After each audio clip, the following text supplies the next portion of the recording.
A very good morning to you all. Today's topic of discussion is about nature reserves, sustainability and sustainable development, tribal population and rights. So let's begin. Nature reserves. These are areas meant to protect the floras and faunas, okay, the various wildlife, okay, of Earth, and other features of geological or other special interest, okay, and they are reserved and managed for the purpose of conservation and provide opportunities for the study of research as well. The features of nature reserves are these are certain areas which are located to preserve and protect certain type of animals and plants or both. They might be designated by the government or privately owned, okay, or they may be run by any NGOs. Nature reserves fall into different ICUN categories depending on the level of protection afforded by the local laws. Various jurisdictions may use the other terminologies such as ecological protection area or private protected area in legislation and in official titles of other reserves. Nature reserves are places where wildlife, plants and animals are protected and undisturbed, okay. This can sometime mean continuing with restoration of old time land management practices which originally helped to make them wildlife rich. There are 103 national parks, 544 wildlife sanctuaries, 18 biosphere reserves, 97 conservation reserves, 214 community reserves in India, okay, for the protection and conservation of nature and its resources. So we'll be discussing a little bit elaborately about these certain topics such as the national park, wildlife sanctuaries, biosphere reserves, conservation reserves, community reserves, etc. So out of these five, three of the topics are known to you. I have discussed about these topics earlier in my previous videos. So just let us have a quick revision. National parks are the areas designated by the government for the conservation of wildlife and biodiversity due to its natural, cultural and historical significance, okay. No human activities is allowed inside the national park, okay. At present there are about 104 national parks that are dedicated for the protection and conservation of wildlife. National parks are mainly meant for the protection of the ecosystem, okay. National parks are the IUCN category 2 protected areas. So here is a view of the different national parks in India. Wildlife sanctuaries are protected areas that are meant to maintain the integrity of the habitats of wildlife, okay. Certain types of human activities are permitted inside the wildlife sanctuaries. They are mainly meant to protect the habitats, okay. At present there are 544 wildlife sanctuaries within the country and they fall under the IUCN category 4 of protected areas, okay.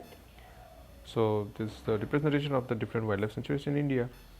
Biosphere reserves, on the other hand, are areas. These are large areas meant to protect biodiversity. They may cover multiple national parks, wildlife sanctuaries as well, okay. It consists of 3 zones starting from the outer to the inner. The first is the outermost is the transition zone where human activities are allowed. Buffer zones where human activities are limited to research and education and recreation purposes, and the core zone which is fully restricted, okay. There are 18 biosphere reserves in India. They do not fall under any categories of ICUN protected areas, okay. Rather they are derived from the UNESCO Marine Biosphere Program 1972, but biosphere reserves can be correlated to the IUCN category 5 of protected areas, okay. So here is the list of biosphere reserves in India, and the one which is circled, they are included in the UNESCO World Network, okay. So the basic differences between all these three are as follows, okay. You can pause the video and have a look at it.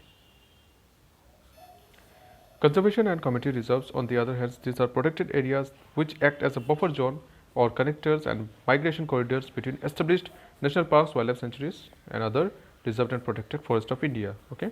Such areas are designated as conservation areas if they are uninhabited and completely owned by the government, but they may be sustenance but used for subsistence by the communities and community area if parts of the lands are privately owned.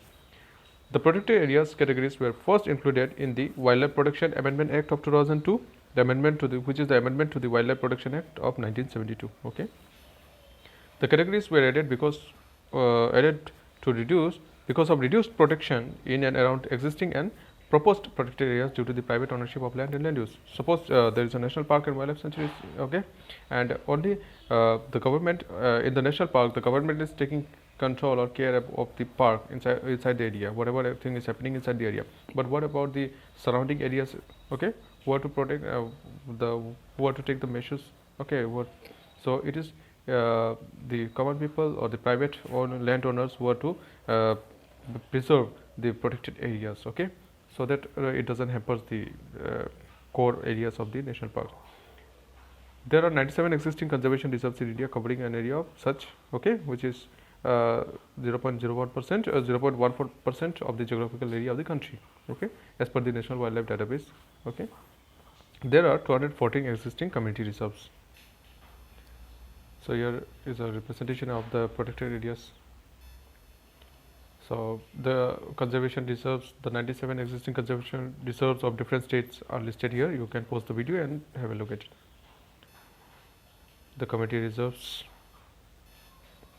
What is the need and importance of nature reserve? Okay, first and foremost, the wildlife plays an important role in balancing the environment. Okay, in terms of food chain or okay any other processes. Wildlife provides a stability to different processes of the nature. Wildlife and nature have been largely associated with the humans for emotional and social reasons.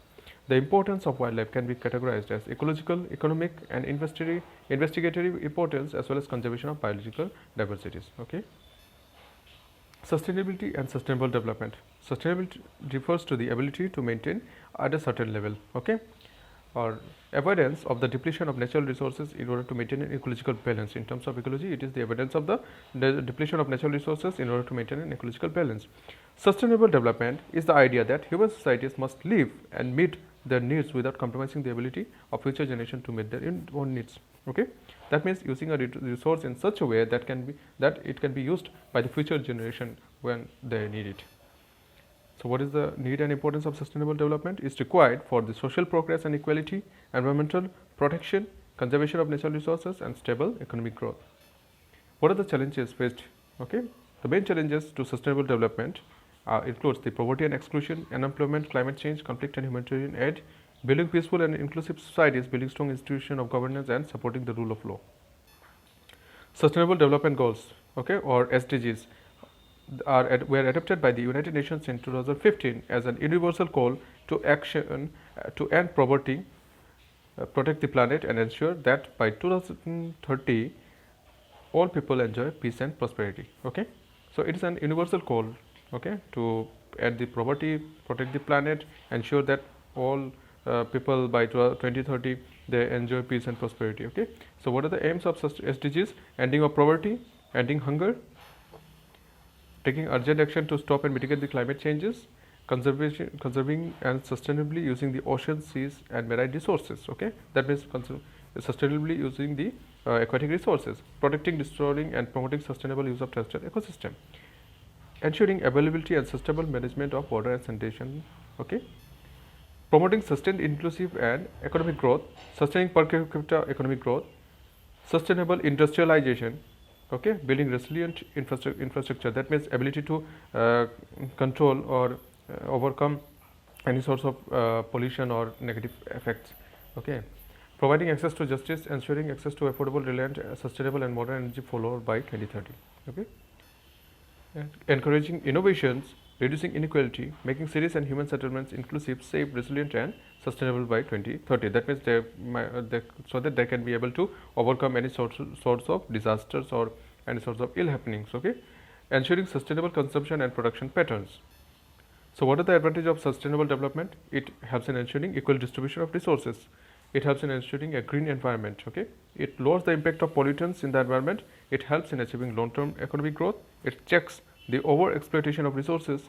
It gives priority to the resources which can be reused or recycled. It ensures safety to both the present and the future generation, and it focuses on the environment and its factors. Tribal population and right. So first and foremost, the tribe is a social division in a traditional society consisting of families or communities linked by social, economic, religious, or blood ties with a common culture and dialect, typically having a recognized leader. Okay, the word tribal relates to the group of community with similar ancestors, customs, and traditions, and tribal population refers to the group of individuals whose social, culture, and economical conditions distinguish them from other sections of the national community. Okay, now it is known that no one can look after their forest and environment better than the ethnic people or the tribal people, because their survival and identity depend on it.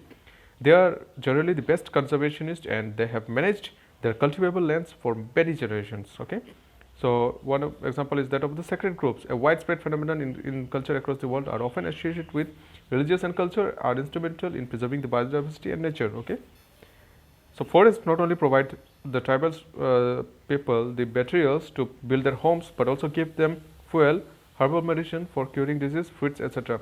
They believe that many of the spirits live in trees and forests. The folk tales often speak of the relation of human beings and the spirits.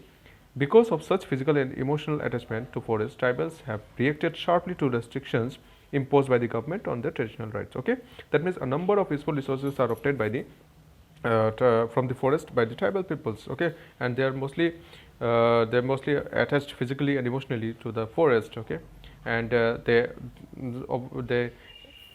tra- uh, they oppose the restriction imposed by the government on their traditional rights.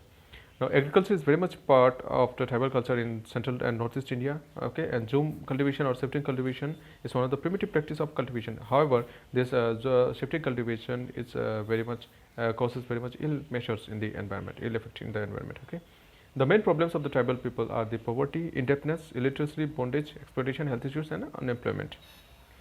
Tribals in the environment. So these are the certain points of areas in which we shall be discussing further.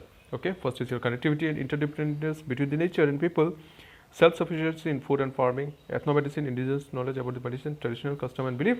Their traditional agriculture practices are resilient to climate change. They conserve and restore forest and natural resources. Okay, so we all know that the tribal populations are forms a link between the mankind and the nature. Okay, they are mostly reside in the areas which are geographically isolated and close to the nature, close to the forest areas. Okay, they do not live a resource intensive life, hence they do not depend on money or other materialistic desires for their needs. They consider the forest as their mothers and is often personified in the form of a goddess. Self-sufficiency in food farming, they utilize the land area for the production of various type of crops. Okay, and one good thing is that they don't use any chemicals. Okay, we know chemicals are very much harmful to the environment, and they mostly they use the traditional way of farming. Okay, in this way the food or that is grown is free from any sort of chemicals. Okay, which in turn does not, which are in turn is free from any harmful substances. Okay, ethnomedicine, that means the knowledge of medicines. Okay, mostly in today's modern world the medicines are mostly chemical based, and mainly uh, uh, they have very much side effects. Every medicine is chemical based. Okay, but mostly the synthetic medicines do have side effects. Okay, but traditionally the ancestors of the tribal peoples, as well as the in present day also the tribal people, they mostly rely on the natural plant or animal product for their medicinal purposes. Okay, and we all know that the medicine obtained from naturally have a little or no side effects. Okay, associating the self with the natural elements, we know that the tribal people or the Adivasis, they coexist with the nature. Okay, and they are associate with their existence with the land. This is not only because of agriculture is their primary profession, but also they think of nature as their mother. Okay, associating nature with human emotions can help us develop a bond with them, so that we start respecting nature and stop draining the environment of resources in the long run. The problem faced by the tribal people are small and uneconomical land holdings, employment issues, debt, okay, and low literacy rate and health issues, exploitation, communication issues, etc. So you can pause the video and give a reading to it. These are very simple. Okay, uh, employment issues, mostly they are deprived from any sort of employment. Okay, they do not usually go on or go out of their native areas in search of any works or something. Okay, for which the employment issues is not arises. Okay, only a small percentage of the population participates in occupational activities in the secondary and the tertiary sectors. Depth, they possess small and uneconomical land holdings for which they fall into the debt. Okay, and banking facilities in the tribal areas are also not so adequate. Okay, that's why the tribals have to depend mainly on the money lenders. Low literacy rate and health issues, obviously, exploitations, various factors exploit the tribal populations, such as the zamindars, landlords, moneylenders, forest contractors, excise, revenue and police officials. Communication issues, most of the tribals live in these sparsely populated hills, and communication in the tribal areas remain tough. Okay, so this need to be checked.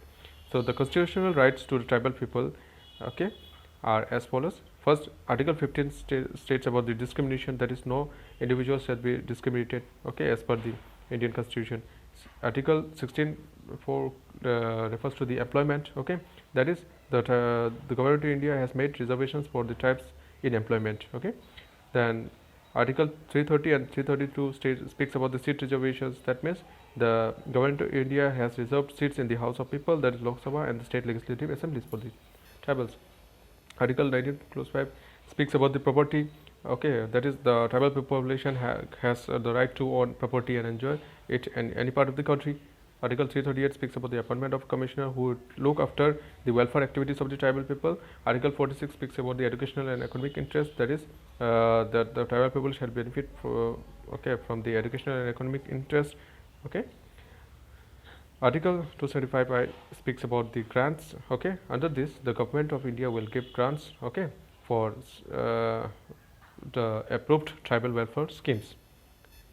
Scheduled Tribes and Other Traditional Forest Dwellers Recognition of Forest Rights Act 2006 speaks about the forest dwellers, okay. The act empowers the forest dwellers to access and use the forest resources in a manner that they were traditionally accustomed to protect, conserve and manage forest, protect forest dwellers from unlawful evictions, and also provide for basic development facilities for the community of forest dwellers to access facilities of education, health, nutrition, infrastructure, okay. Mostly they speak about the this particular act speaks about the rights of the forest dwellers and how the forest dwellers can utilize the resources available in the nearby areas, okay. What are the objectives of this particular act?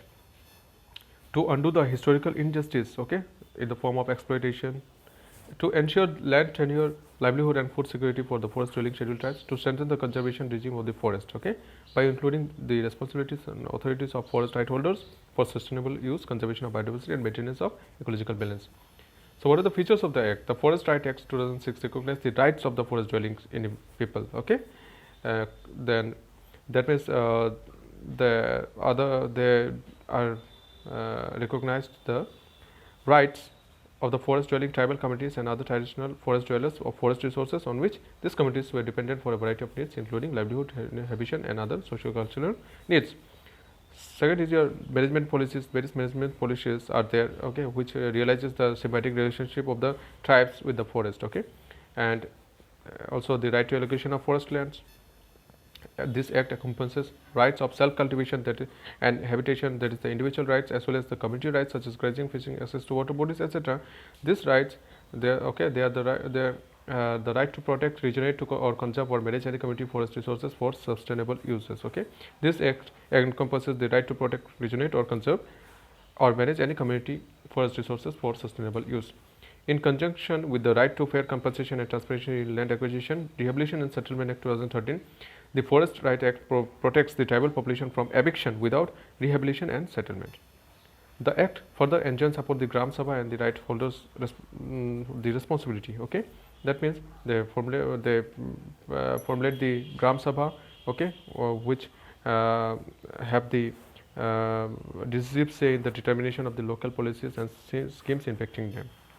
So how can you help the tribal people? First and foremost, by awareness and education, then by providing health services, implementation of the laws peacefully and practically, building connectivity, traditional knowledge exchange, skill development programs and recognitions and facilitations for their contribution towards the environment, okay.